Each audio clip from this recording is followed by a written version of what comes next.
رمضان ہر دن نہیں آنے والا ہے اور ہر مہینے نہیں آتا ہے، سال میں ایک مرتبہ رمضان اللہ کا مہمان ہے۔ اس کے آنے سے پہلے اس کی آنے کی تیاریاں بھی کر لو، اپنے جسم کو ابھی سے اتنی عادت ڈالو، بلکہ جسم کو نہ صحیح لیکن دماغ کو اتنا بنا لو کہ مجھے یہ کرنا ہی ہے۔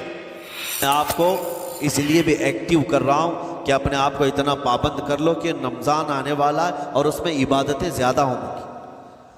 کیوں 20 رکعت کھڑے ہونے میں تمہارے جسم میں سستی اور کاہلی نہیں آنی چاہیے۔ ہاں ایک دن تراویح میں جوش میں آیا اور دوسرے دن افطاری کر کے صلی علی سیدنا محمد معدن الجود والکرم وآلہ واصحابہ الکرام وابنہ الکریم وبارک وسلم صلاۃ دائمۃ سرمدا ابدا۔ اللہ عز و جل قرآن پاک میں ارشاد فرماتا ہے، لوگوں کے حساب کا وقت قریب آ گیا لیکن لوگ غفلت میں ہیں۔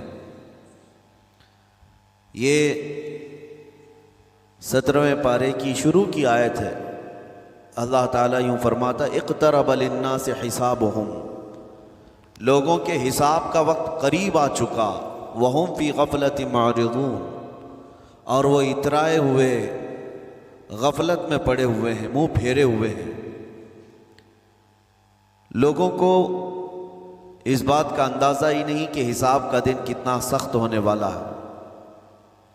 میرے عزیزو، جب نبی پاک صلی اللہ تعالیٰ علیہ وسلم نے یہ ارشاد فرمایا کہ میں اور قیامت ایسے ہیں جیسے 2 انگلیاں قریب ہیں، 1400 سال پہلے رسول پاک صلی اللہ علیہ وسلم نے یہ فرمایا تھا کہ قیامت اتنی قریب ہے جتنا 2 انگلیاں قریب ہیں۔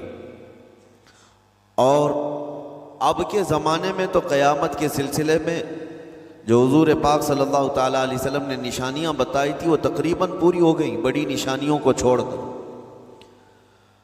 اور یہ بھی حدیث پاک میں ہے کہ اگلا زمانہ اتنی تیز گزرے گا کہ تمہیں اس کا اندازہ ہی نہیں ہوگا، زمانوں پر زمانے آتے چلے جائیں گے۔ یہ جو آخری وقت کی نشانیاں ہیں،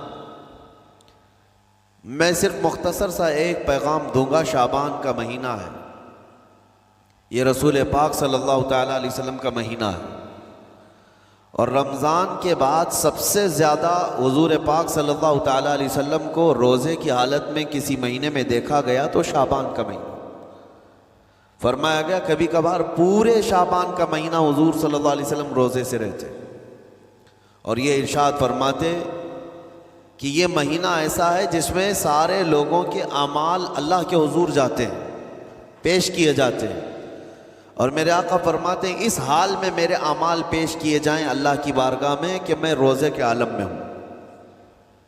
جب میرے اعمال پیش کیے جائیں اللہ کی بارگاہ میں تو میں روزے کی حالت میں ہوں۔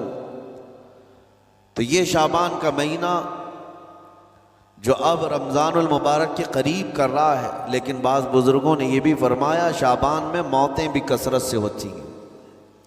لوگوں کا یہاں پر حساب کتاب 15ویں شعبان کو جو اب شب برات آنے والی ہے لکھ دیا جاتا ہے، سال بھر میں کیا کیا ہونے والا ہے، کتنے لوگ جانے والے ہیں۔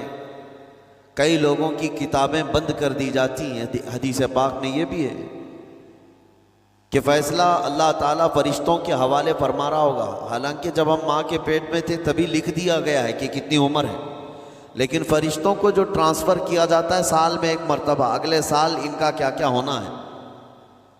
اور حدیث میں ہے کسی کے متعلق فرشتوں کو یہ کہا جا رہا ہوگا کہ فلاں 1 مہینے بعد، 2 مہینے بعد، 1.5 مہینے کے بعد اس کی فلاں وجہ سے موت آئے گی، لیکن وہ بندہ شادی کی تیاری کر رہا ہوگا۔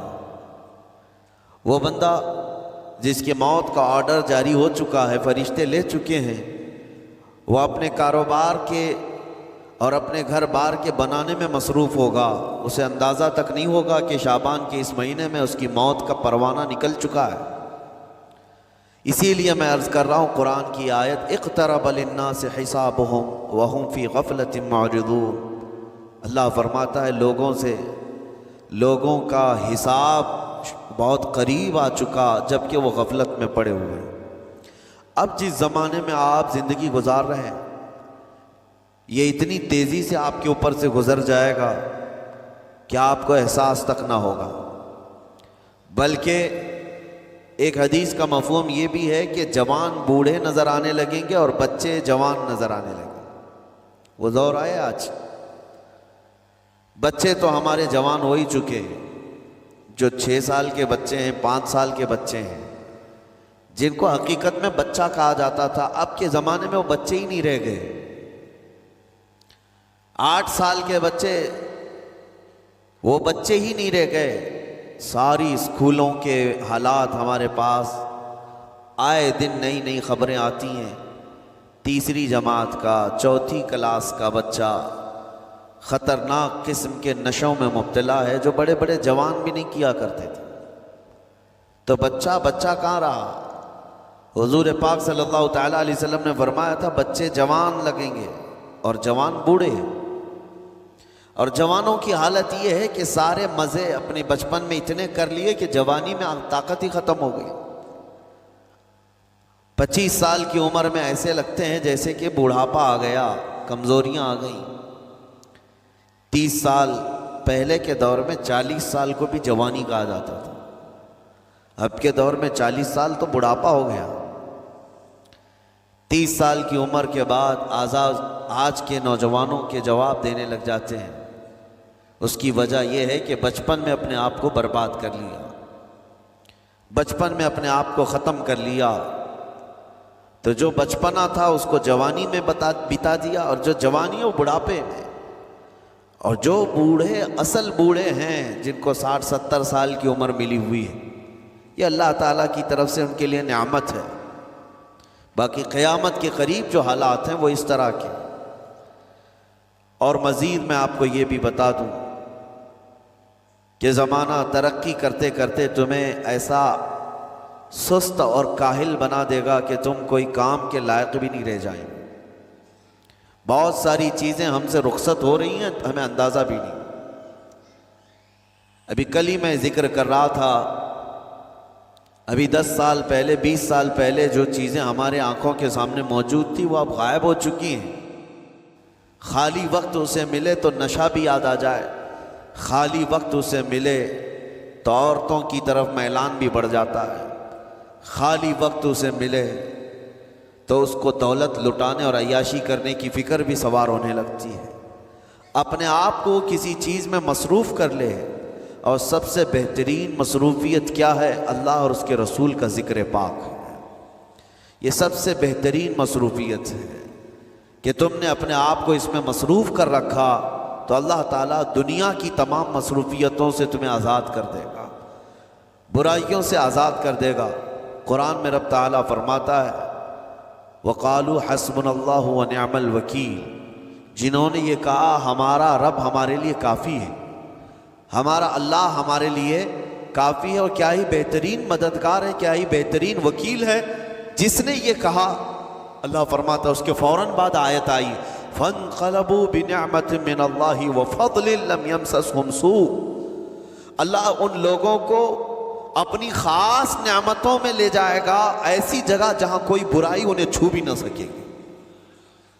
جنہوں نے اللہ کی بارگاہ میں یہ کہا حسبنا اللہ ونعم الوکیل، آگے بھی ہے دوسری آیت ہے نعم المولا نعم النصیر، جس نے یہ کہا اللہ فرماتا ہے ان بندوں کو اللہ اپنی خاص نعمتوں میں لے جائے گا اور فضل میں لے جائے گا، ایسی جگہ لم یمسسہم سوء، جہاں انہیں کوئی برائی چھو بھی نہ سکے گی، کوئی برائی نہ آ سکے گی۔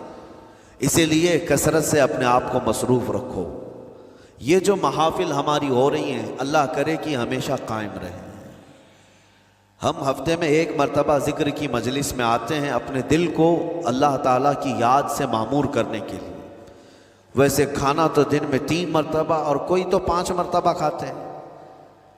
اپنے جسم کا بھرپور خیال رکھا جاتا ہے، ہماری روح کے خیال کے لیے ان مجلسوں میں آنا ضروری ہے۔ یہ مجلسوں کی پابندیاں، اور اگر آپ اس کو ہی یہ سمجھ کر نہ چلیں کہ ہم نے ایک بار ہفتے میں ذکر کر لیا تو اب کافی ہے۔ ہماری گاڑی بھی جو ہے پیٹرول بار بار مانگتی ہے، اس کو جس طرح سے چلاتے ہیں اس طرح سے اس کی خواہش بھی ہے۔ روزانہ گاڑی کو اگر کہیں کھڑی کر رکھیں تو زیادہ پیٹرول نہیں لگے گا، لیکن چلتی رہے تو بار بار پیٹرول کی ضرورت ہے۔ ہم میں سے ابھی کوئی ایسا نہیں ہے جو بستر پر پڑا ہوا ہے، ہر کوئی چل رہا ہے، پھر رہا ہے، دنیا میں مصروف ہے۔ تم اپنے کھانے پانے بھی کر رہے ہو، لوگوں سے ملاقات بھی کر رہے ہو، اس کا مطلب ہے تمہاری گاڑی چل رہی ہے اور اس کو پیٹرول بار بار چاہیے۔ اور یہی جو ایندھن ہے، یہ پیٹرول ہے، اس کا کام یہ اللہ تعالیٰ کا ذکر کرتا ہے۔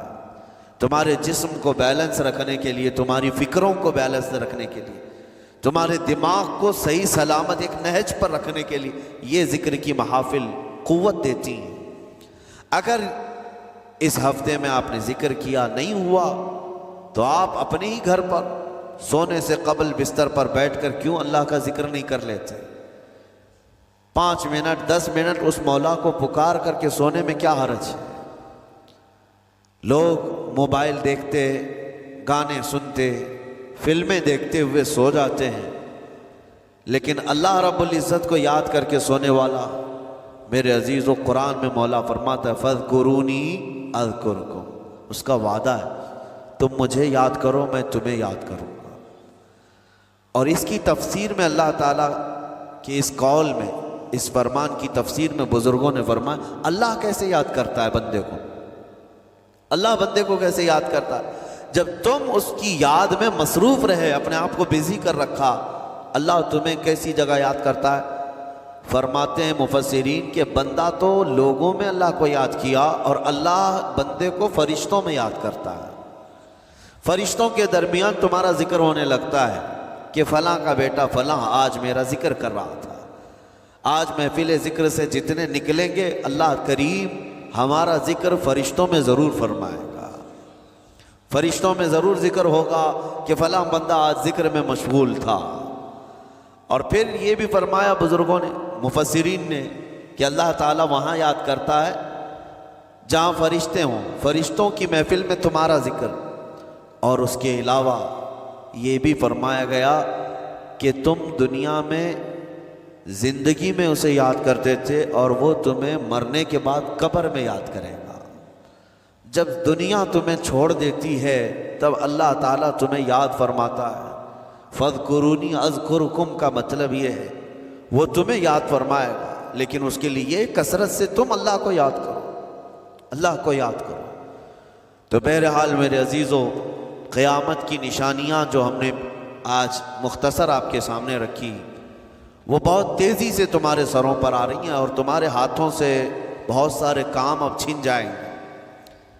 ابھی آپ ترقیات میں خوشی سے بات کرتے ہوئے بیٹھتے ہیں نا، ڈسکس کرتے رہتے ہیں کہ سنا ہے ایسی کار آ رہی ہے کہ وہ اب بغیر ڈرائیور کے چلے گی، روبوٹ سے چلے گی۔ اس کو تو ہم خوشیوں میں ڈسکس کرتے ہیں کہ اچھا ایسا ہونے والا ہے۔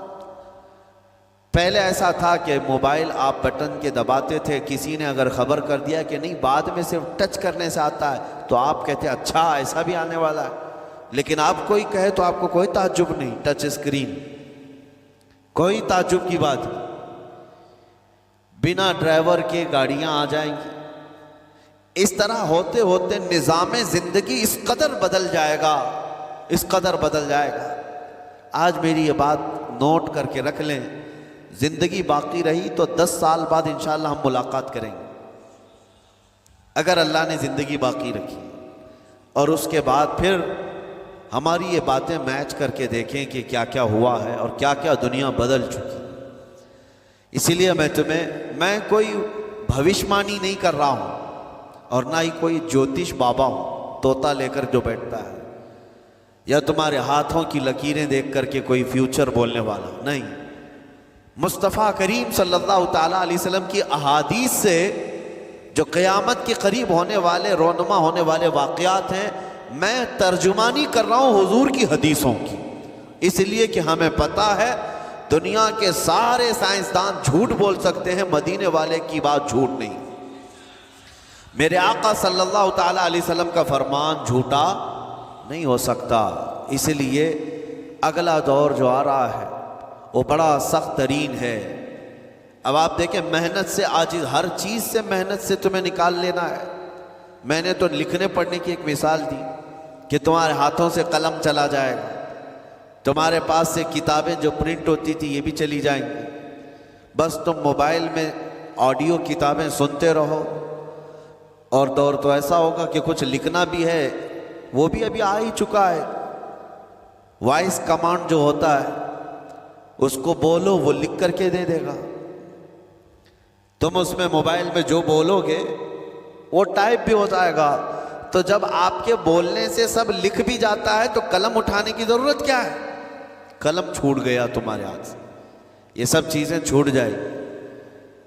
آگے اب دور کے متعلق پیشین گوئیاں بعض سائنسدانوں نے یہ بھی کی ہیں کہ بچے پیدا کرنے کے لیے شادی ہونا بھی ضروری نہیں،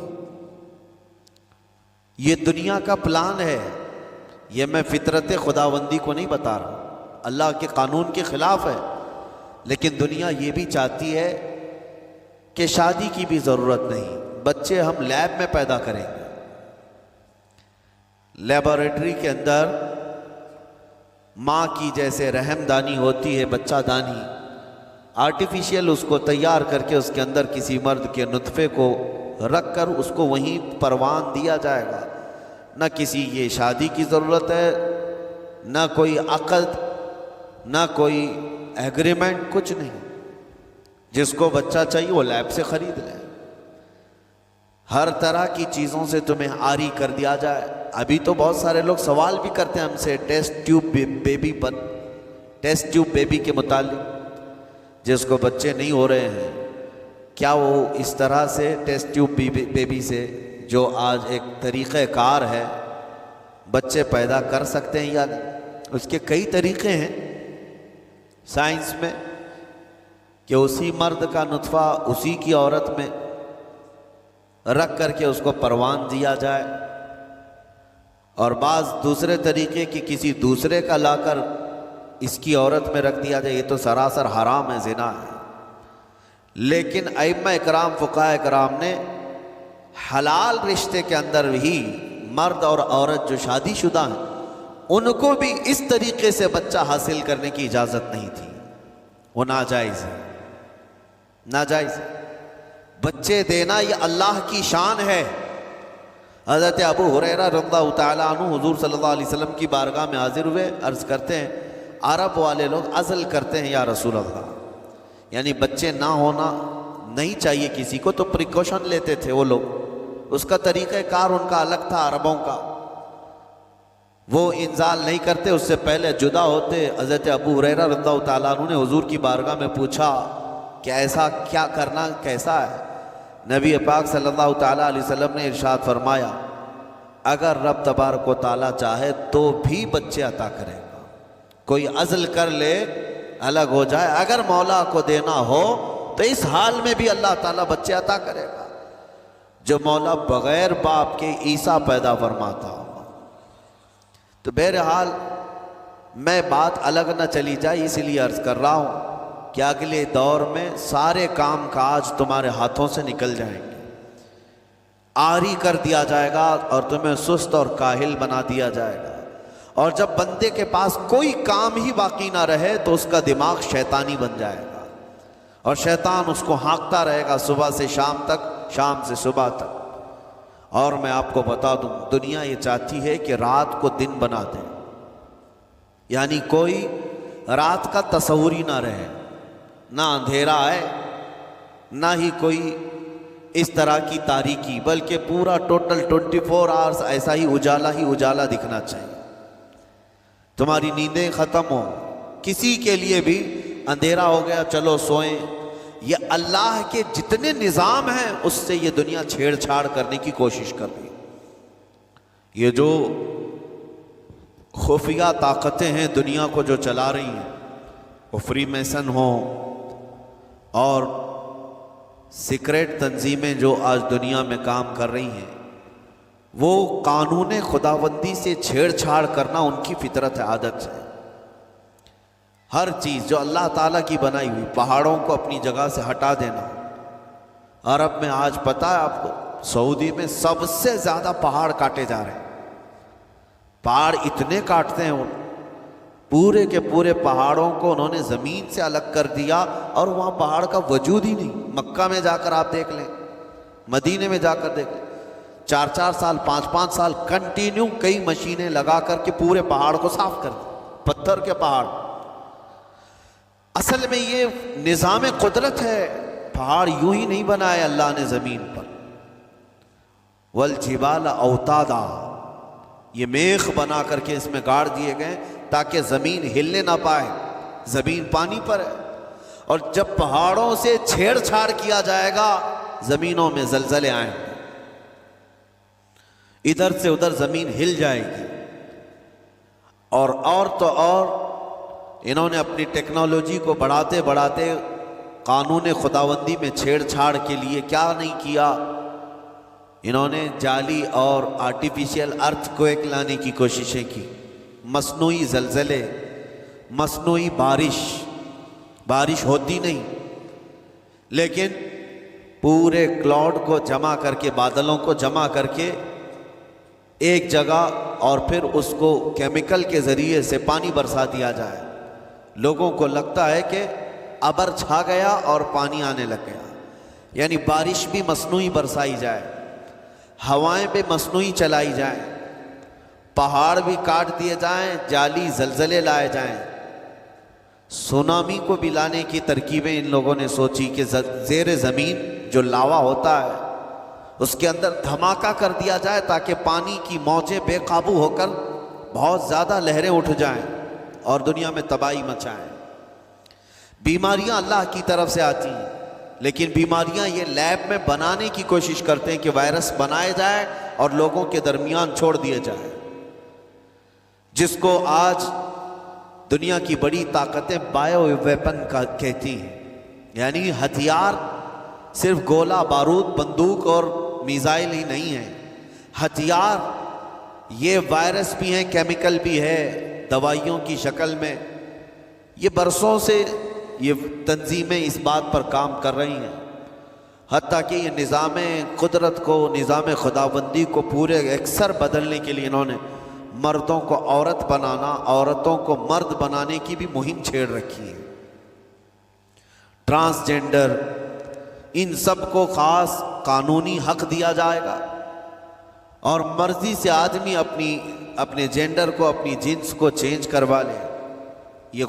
یہ قانون خداوندی میں چھیڑ چھاڑ ہے، اور انسان کو جس کام کے لیے پیدا کیا گیا تھا اس کام سے اس کو عاری کر دیا جائے، کاہل بنا دیا جائے۔ اسی لیے دیکھیں، وہ رحمان مولا چاہے تو تمہیں گھر میں بٹھا کر خوب رزق دے، وہ غفار ہے جو چونٹیوں کو اپنے سوراخ میں رزق دیتا ہے، مچھلیوں کو پانی کے اندر رزق دیتا ہے، وہ اشرف المخلوقات کو کیوں نہیں کھلائے گا؟